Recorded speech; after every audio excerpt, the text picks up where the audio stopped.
بسم الله الرحمن الرحيم وبه نستعين. اخواتي وحبايبي الاهلاويه في كل مكان، اهلا وسهلا بيكم زي ما عودناكم على قناه الاهلاويه انفراد وحصريا وعندنا وبس. لاول مره هتسمع الخبر: الاهلي يقترب من ضم هداف الدوري المغربي اسماعيل خافي. ايه الحكايه وايه الروايه؟ صلي على الرسول وندخل في التفصيل على طول.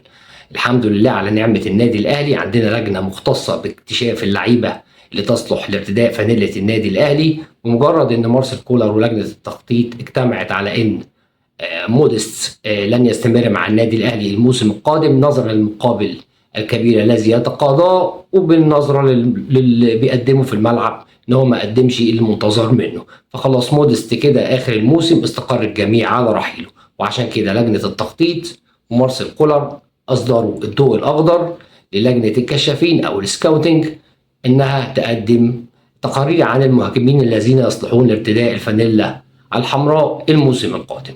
وأحد هؤلاء اللاعبين واللي بيجي في الصورة بقوة هو إسماعيل خافي.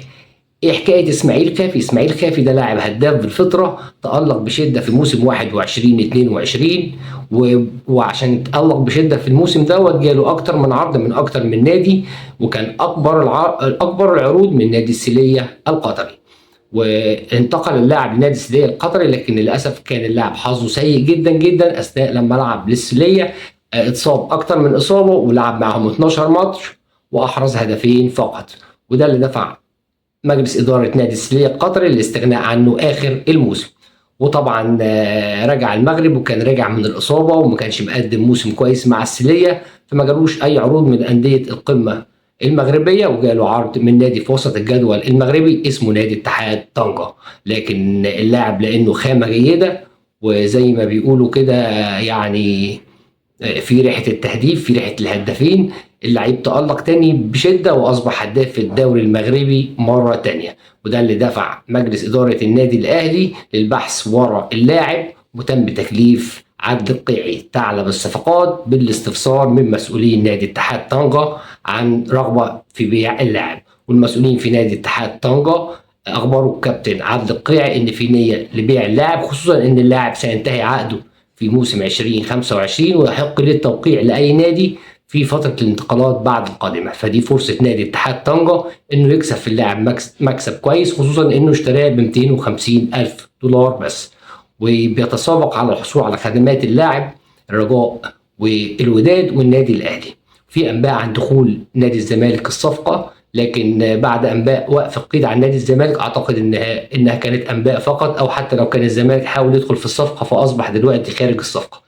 لكن أنا بحب أطمن جماهير الأهلي إن لو مارسيل كولر اختار اللاعب، الأندية المغربية عندها سقف للتعاقدات لا يتعدى 400-500 ألف دولار. فأعتقد إن النادي الأهلي لو رفع العرض بتاعه ل 600 ألف دولار هيفوز بخدمات اللاعب، خصوصا إن اللاعب يعني خطر جدا جدا داخل منطقة الجزاء. لاعب بيستطيع التهديف من أي حتة داخل منطقة الجزاء، بيجيد ألعاب الهواء. احنا عارفين طبعا شمال أفريقيا وجدتهم التامة لألعاب الرأس، كور ثابته وكور متحركه بيطلع يحط بدماغه. في ميزه كبيره جدا جدا كمان اللاعب ده بيعرف يلعب على الارض، مع انه طويل حوالي 182 سم، لكنه بيعرف يلعب على الارض كويس. حتى الموسم اللي قضاه في نادي السيليه القطري بالرغم من انه احرز هدفين لكنه صنع 4 اهداف.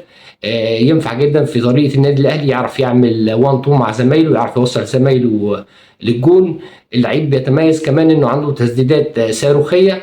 اللعيب بيتميز كمان انه بيمتاز باللعب الهوائي الباكورد والكور اللي على الطاير.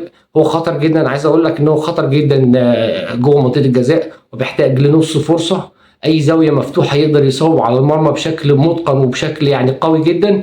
لاعب تحس ان هو خطر، تحس ان هو مولود جوه منطقه الجزاء. اعتقد انه هيبقى صفقه قويه جدا للنادي الاهلي لو النادي الاهلي توصل للاتفاق معاه.